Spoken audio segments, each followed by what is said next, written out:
ನಮಸ್ಕಾರ ಸ್ನೇಹಿತರೆ. 1860ರ ಸಮಯ ಭಾರತದಲ್ಲಿ ಆಗ ಬ್ರಿಟಿಷರು ಸರ್ಕಾರವನ್ನು ನಡೆಸಿದರು. ಆಗ ದಕ್ಷಿಣ ಆಫ್ರಿಕಾದ ನಟಲ್ ಸರ್ಕಾರದಿಂದ ಭಾರತಕ್ಕೆ ಒಂದು ಪತ್ರ ಬರುತ್ತೆ. ಆ ಪತ್ರದಲ್ಲಿ ಯಾವ ರೀತಿಯಾದಂಥ ವಿಚಾರಗಳಿರುತ್ತೆ ಅಂದರೆ, ಆ ದಕ್ಷಿಣ ಆಫ್ರಿಕಾದಲ್ಲಿ ವ್ಯವಸಾಯ ಮಾಡೋಕ್ಕೆ ಕಬ್ಬುಗಳನ್ನು ಅತಿಯಾಗಿ ಬೆಳಿಬೇಕು ಅಂತ ಅವರುಗಳು ಯೋಚನೆ ಮಾಡ್ತಿರ್ತಾರೆ. ಆ ಸಮಯದಲ್ಲಿ ಕಬ್ಬುಗಳನ್ನು ಅತಿಯಾಗಿ ಬೆಳೆಯೋಕ್ಕೆ ಅಲ್ಲಿಯ ಸ್ಥಳೀಯರಿಗೆ ಆ ಕೆಲಸಗಳು ಅಷ್ಟು ಸರಿಯಾಗಿ ಬರೋದಿಲ್ಲ ಅನ್ನೋ ಕಾರಣಕ್ಕೋಸ್ಕರ ನಮ್ಮ ಭಾರತದಿಂದ ಕೂಲಿ ಕೆಲಸ ಮಾಡೋಕ್ಕೆ ಕೆಲಸಗಾರರನ್ನು ಕರೆದುಕೊಳ್ಬೇಕು ಅನ್ನೋ ಉದ್ದೇಶವಾಗಿ ಆ ಪತ್ರವಿತ್ತು.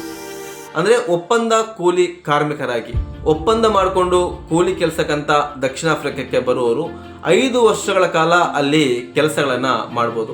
ಆ 5 ವರ್ಷಗಳ ಅವರು ಕೆಲಸಗಳನ್ನು ಮಾಡಿದ ನಂತರ ಅವರಿಗೆ ಅಲ್ಲಿ ಭೂಮಿ ಪಡೆಯುವಂಥ ಹಕ್ಕುಗಳನ್ನು ಕೊಡಲಾಗೋದು, ಮತ್ತೆ ಅಲ್ಲಿ ನೆಲೆಸಕ್ಕೆ ಅವರಿಗೆ ಅವಕಾಶವನ್ನು ನೀಡಲಾಗುವುದು. ಈ ರೀತಿಯಾದಂಥ ಕೆಲವು ವಿಚಾರಗಳನ್ನು ಅದರಲ್ಲಿ ಬರೆದಿದ್ರು. ಆ ಸಮಯದಲ್ಲಿ ಭಾರತದ ಬ್ರಿಟಿಷ್ ಸರ್ಕಾರ ಕೂಡ ಅದಕ್ಕೆ ಒಪ್ಪಿಗೆ ಕೊಡುತ್ತೆ.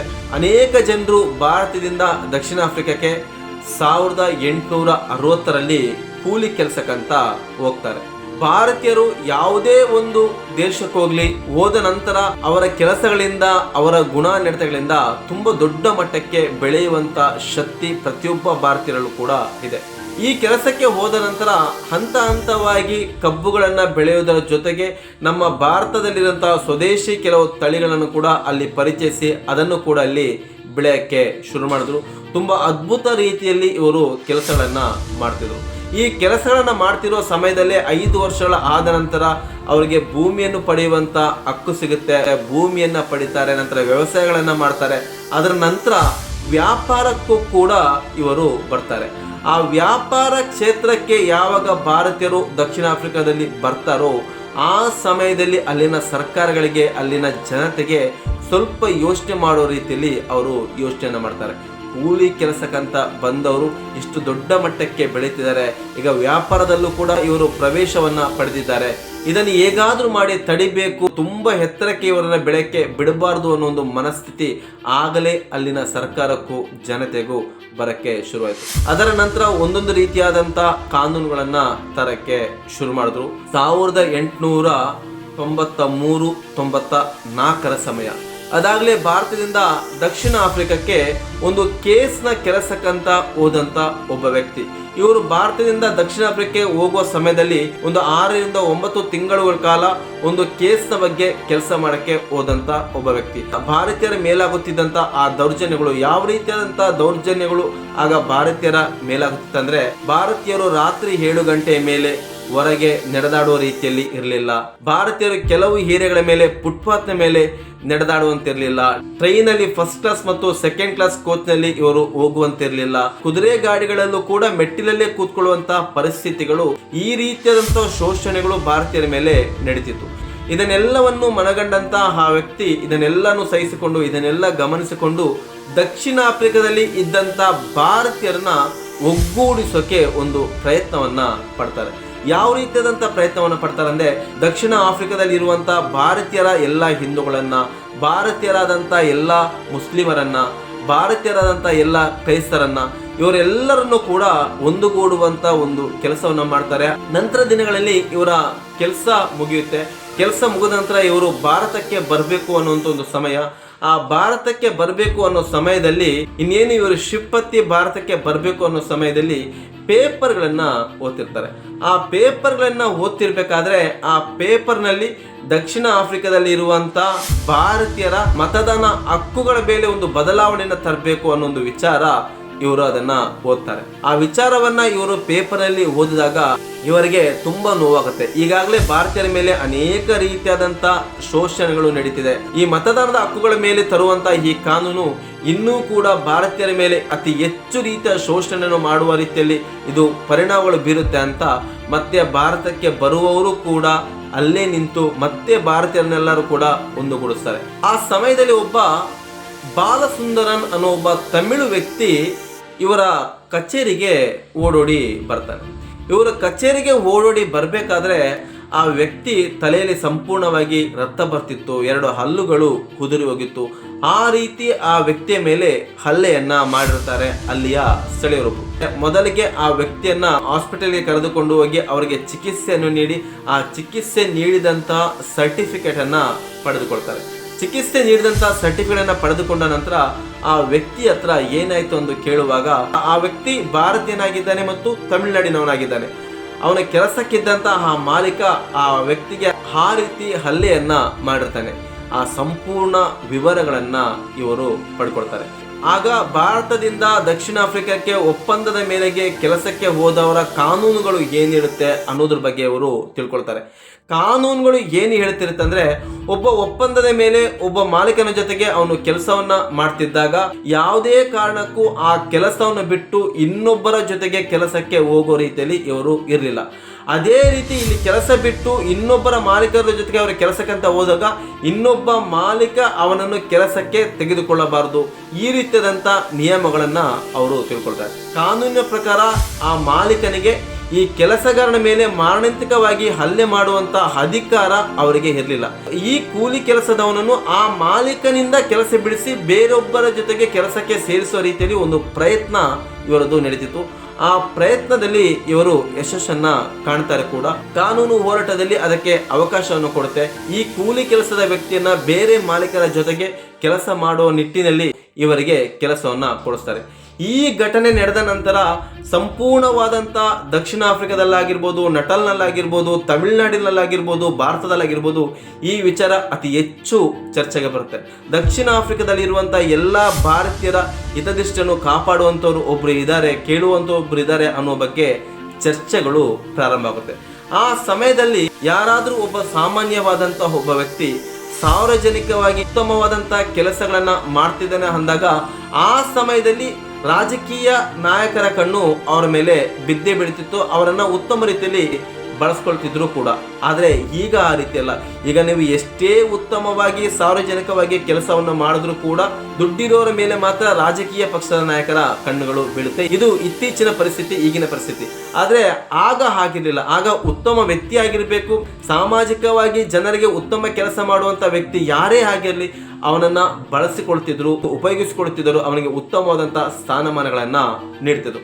ಅದೇ ರೀತಿ 1892-93 ಸಮಯದಲ್ಲಿ ಈ ಘಟನೆಗಳೆಲ್ಲ ನಡೀತಿರುವಂಥ ಸಮಯದಲ್ಲಿ ಭಾರತದಲ್ಲಿ ಆಗ ಇದ್ದಂಥ ರಾಷ್ಟ್ರೀಯ ಕಾಂಗ್ರೆಸ್ ಪಕ್ಷ ದಕ್ಷಿಣ ಆಫ್ರಿಕಾದಲ್ಲೂ ಕೂಡ ಅದರ ಕೆಲಸವನ್ನ ಮುಂದುವರಿಸುತ್ತೆ. ಅಲ್ಲಿ ಇವರನ್ನೆಲ್ಲರನ್ನು ಕೂಡ ಒಗ್ಗೂಡಿಸಿಕೊಂಡು ಪಕ್ಷ ಸಂಘಟನೆ ಮಾಡುವಂತ ಕೆಲಸವನ್ನ ಪ್ರಾರಂಭ ಮಾಡ್ತಾರೆ. ಆ ಸಮಯದಲ್ಲಿ ಈ ವ್ಯಕ್ತಿ ಕೂಡ ಕಾಂಗ್ರೆಸ್ ಪಕ್ಷದಲ್ಲಿ ಕೆಲಸ ಮಾಡಕ್ಕೆ ಪ್ರಾರಂಭಿಸ್ತಾರೆ.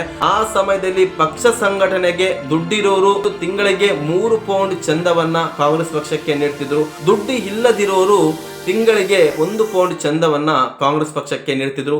ಈ ವ್ಯಕ್ತಿ ಕೂಡ ತಿಂಗಳಿಗೆ 1 ಪೌಂಡ್ ಅನ್ನ ನೀಡಿ ಕಾಂಗ್ರೆಸ್ ಪಕ್ಷದಲ್ಲಿ ಕೆಲಸವನ್ನ ಮಾಡ್ತಿದ್ರು. ಇವರಿಗೆ ಕಾರ್ಯದರ್ಶಿಯ ಸ್ಥಾನವನ್ನ ಕೊಡಲಾಯಿತು. ಈ ಮೂಲಕ ಕಾಂಗ್ರೆಸ್ ಪಕ್ಷ ದಕ್ಷಿಣ ಆಫ್ರಿಕಾದಲ್ಲೂ ಕೂಡ ದಕ್ಷಿಣ ಆಫ್ರಿಕಾದಲ್ಲಿ ಇರುವಂತಹ ಭಾರತೀಯರ ಮೇಲೆ ಆಗುತ್ತಿದ್ದಂತಹ ಶೋಷಣೆಗಳನ್ನ ವಿರೋಧ ಮಾಡಿ ಹೋರಾಟವನ್ನ ಮಾಡುವಂತ ಕೆಲಸ ಅಲ್ಲಿ ಪ್ರಾರಂಭವಾಯಿತು.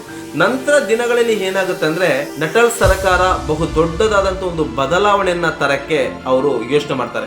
ಯಾವ ರೀತಿಯಾದಂತಹ ಬದಲಾವಣೆಯನ್ನು ಅವ್ರು ತರ್ತಾರಂದ್ರೆ, ಒಪ್ಪಂದದ ಕೆಲಸದ ಮೇಲೆ ಬಂದಂತ ಭಾರತೀಯರು 5 ವರ್ಷ ಮೇಲ್ಪಟ್ಟು ಅವರು ಏನಾದರೂ ದಕ್ಷಿಣ ಆಫ್ರಿಕಾದಲ್ಲೇ ನೆಲೆಸುವುದೇ ಆದಲ್ಲಿ ಅವರು ವರ್ಷಕ್ಕೆ 25 ಪೌಂಡ್ ದುಡ್ಡನ್ನ ಕಟ್ಟಬೇಕು ಅನ್ನೋ ಒಂದು ನಿಯಮನ ತರಬೇಕು ಅಂತ ಭಾರತ ಸರ್ಕಾರಕ್ಕೆ ನಟಲ್ ಸರ್ಕಾರ ಪತ್ರವನ್ನ ಬರೆಯುತ್ತೆ. 25 ಪೌಂಡ್ಗಳು ಕಟ್ಟಲೇಬೇಕು ಅನ್ನೋ ಒಂದು ನಿಯಮ ಜಾರಿಗೆ ಬರುತ್ತೆ ಅನ್ನೋದರ ವಿರುದ್ಧವಾಗಿ ಅತಿ ದೊಡ್ಡ ಹೋರಾಟವನ್ನ, ಪ್ರತಿಭಟನೆಯನ್ನ ದಕ್ಷಿಣ ಆಫ್ರಿಕಾದಲ್ಲಿ ಕಾಂಗ್ರೆಸ್ ಮಾಡ್ತಿರುತ್ತೆ. ಆ ಸಮಯದಲ್ಲಿ ಭಾರತದ ವೈಸ್ರಾಯ್ ಆದವರು ಆ ಪತ್ರಕ್ಕೆ ಯಾವ ರೀತಿಯಾದಂತ ಉತ್ತರವನ್ನ ನೀಡ್ತಿದ್ದಾರೆ ಅಂದ್ರೆ, 25 ಪೌಂಡ್ಗಳನ್ನ ವರ್ಷಕ್ಕೆ ನೀಡಕ್ಕೆ ಸಾಧ್ಯವಿಲ್ಲ, ಆದ್ರೆ ವರ್ಷಕ್ಕೆ ನೀವು 3 ಪೌಂಡ್ಗಳನ್ನ ವಿಧಿಸಿಕೊಳ್ಳಬಹುದು ಅನ್ನೋ ಒಂದು ಉತ್ತರವನ್ನ ಇವರು ಕಳಿಸ್ಕೊಡ್ತಾರೆ.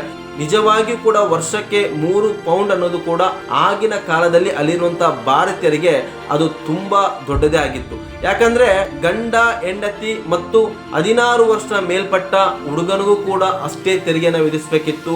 13 ವರ್ಷ ಮೇಲ್ಪಟ್ಟ ಹುಡುಗಿಗೂ ಕೂಡ ಅಷ್ಟೇ ತೆರಿಗೆಯನ್ನ ನೀಡಬೇಕಿತ್ತು. ಆದರೆ ಕಾಂಗ್ರೆಸ್ ಪಕ್ಷದ ನಿರಂತರವಾದಂತ ಪ್ರತಿಭಟನೆಯಿಂದ 25 ಪೌಂಡ್ಗಳಿಂದ 3 ಪೌಂಡ್ಗೆ ಬಂತು ಅನ್ನೋದು ಒಂದು ಸಮಾಧಾನಕರವಾದಂತ ವಿಚಾರವಾಗಿತ್ತು. ಈ 3 ಪೌಂಡ್ಗೆ ಬಂದರೂ ಕೂಡ ಈ ಹೋರಾಟ ನಿರಂತರವಾಗಿ ಸಾಗ್ತಾನಿತ್ತು. 20 ವರ್ಷಗಳ ಹೋರಾಟದ ನಂತರ ಈ ತೆರಿಗೆಗೆ ಮುಕ್ತಿಯನ್ನ ಪಡಿತಾರೆ.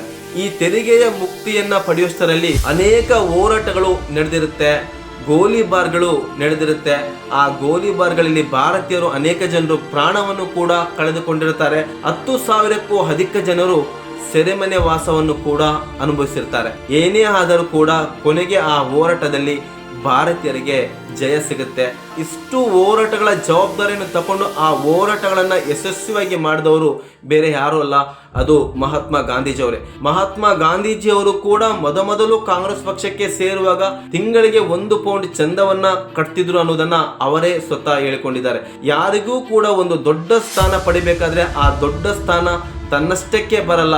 ಆ ದೊಡ್ಡ ಸ್ಥಾನದ ಹಿಂದೆ ಅನೇಕ ತ್ಯಾಗಗಳಿರುತ್ತೆ, ಅನೇಕ ಹೋರಾಟಗಳಿರುತ್ತೆ. ಅವರ ಜೀವನವನ್ನೇ ಆ ಹೋರಾಟಕ್ಕೆ ಮುಡಿಪಾಗಿ ಇಟ್ಟಿರ್ತಾರೆ. ಇವತ್ತು ಮಹಾತ್ಮ ಗಾಂಧೀಜಿಯವರನ್ನ ನಮ್ಮ ಭಾರತದಲ್ಲೇ 15-16 ವರ್ಷ ಹುಡುಗರು ಅವರನ್ನ ಬೈಬೋದು, ಅವರನ್ನ ಕೀಳಾಗಿ ನೋಡ್ಬೋದು. ಕಾರಣ ಅವರ ಹಿನ್ನೆಲೆ ಗೊತ್ತಿಲ್ಲದೆ ಇರುವುದು ಮತ್ತು ರಾಜಕೀಯಕ್ಕೋಸ್ಕರ ಅವರ ಬಗ್ಗೆ ಮಾಡಿದಂಥ ಕೆಲವು ಅಪಪ್ರಚಾರಗಳು.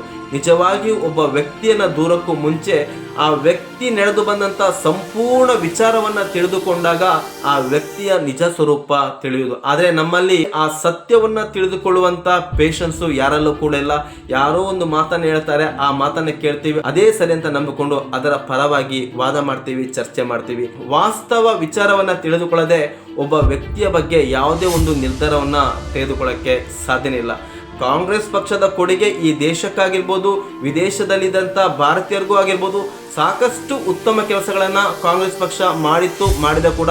ಆದರೆ ಇತ್ತೀಚಿನ ದಿನಗಳಲ್ಲಿ ಭಾರತದಲ್ಲಿ ಕಾಂಗ್ರೆಸ್ ಪಕ್ಷ ಸಂಪೂರ್ಣವಾಗಿ ನೆಲಕಚ್ಚಿರುವುದು ಕೂಡ ಸತ್ಯ.